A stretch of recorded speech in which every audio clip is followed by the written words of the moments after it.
بسم اللہ الرحمن الرحیم۔ آج کا ہمارا ٹاپک بزرگان دین کا وسیلہ۔ حضرت انس بن مالک رضی اللہ تعالیٰ عنہ نے فرمایا، جب لوگ قحط میں مبتلا ہوتے تو حضرت عمر بن خطاب رضی اللہ تعالیٰ عنہ حضرت عباس بن عبد المطلب رضی اللہ تعالیٰ عنہما کو وسیلہ بنا کر یوں دعا کرتے، اے اللہ، یقیناً ہم تیری بارگاہ میں اپنے نبی صلی اللہ علیہ وسلم کا وسیلہ پیش کرتے تھے، تو ہمیں بارش عطا فرماتا تھا۔ اب ہم تیرے حضور اپنے نبی صلی اللہ علیہ وسلم کے محترم چاچا کا وسیلہ پیش کرتے ہیں، تو ہم پر بارش برسا۔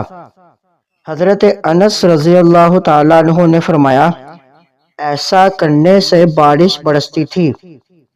اس حدیث مبارک سے متعدد باتیں معلوم ہوئیں۔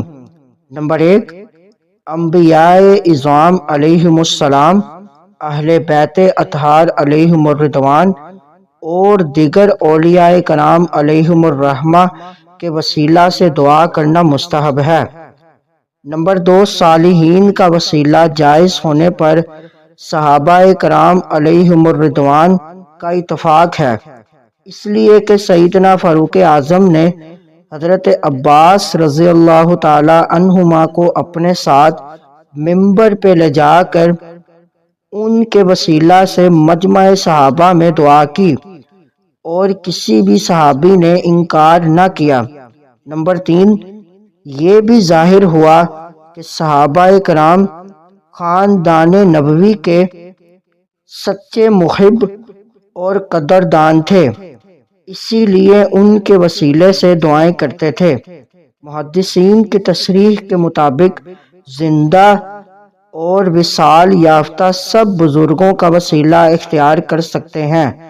سیدنا ابو ایوب انصاری رضی اللہ تعالیٰ عنہ کا وصال فصیلے قسطنطنیہ کے پاس ہوا، وہیں مدفون ہوئے، اور اہل روم قحط کی صورت میں ان کے وسیلے سے بارش کی دعا کرتے تھے۔ مزید معلومات کے لیے ہمارے چینل کو لائک اینڈ سبسکرائب کریں۔